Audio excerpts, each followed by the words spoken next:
So just in case you guys are wondering, use an impact wrench on this, electric, battery, awesome, up to 300 foot-pounds. The reason why you got to use a torque wrench is you'll notice that each one of these is going to go to a different measure. So you turn these till it goes to 160. When it gets to that line, you start the count over, and now I'm going to do 165.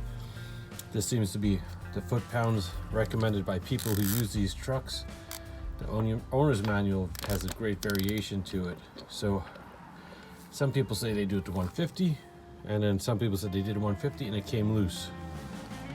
It lies in the fact that if you actually use your truck, your brakes get very hot. Aluminum and steel, they will argue over heat, so they'll get stuck together. So corrosion happens, all the other things, but when you have this thing get different expansion, contraction, and steel, they loosen up. So you got to take care of your vehicles. It's not like back in days changing points. You got to check your tire pressure, you got to check your lug bolts, you got to change your oil. So at 160, you'll see as I do my star pattern, going from top, bottom, left, right, and then I'm going to go diagonal, diagonal. So when you have 8-bolt pattern, it's relatively easy. You don't have to guess. It is easier with 5 though. So you'll see that some of these click right away. And then as I switch it over, directly across the other side, some of these, that took an eighth of a turn more. And then 1, 2, we're gonna go to 90 degrees. That was snug, 90, snug as could be. From here, we're gonna go up, and then we'll go diagonal across. That one is like loose, really loose. I'm gonna check others now because that one was so loose. But that's just the nature of an impactor. That one's perfectly tight. I'm gonna go diagonally across, get this one, and then diagonally across from that one. All these are done. So just to be sure, I'm gonna just go one time around, one click for each one. Make sure I got all of them, because sometimes some of those that tighten up a lot, they'll reset. This truck is set up as a hub centric.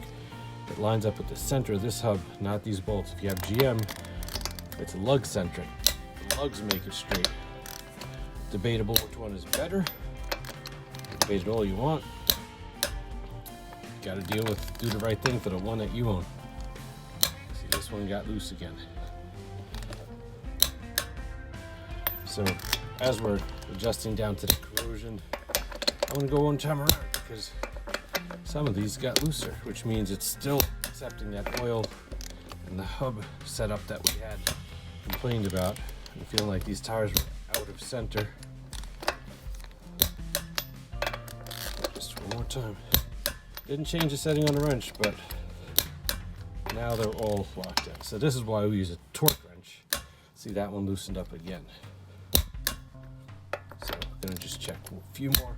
This side, you know, being at this weight on the truck, I could have changed this format. So the other side didn't do anything like this, but this side is all tight. One clickers.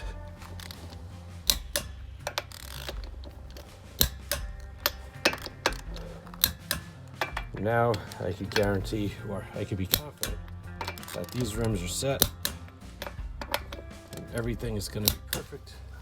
Granted, my tires aren't made for quiet ride, but that's guaranteed going to be right at 165 or a little higher, but it's better to be a little tighter than too loose.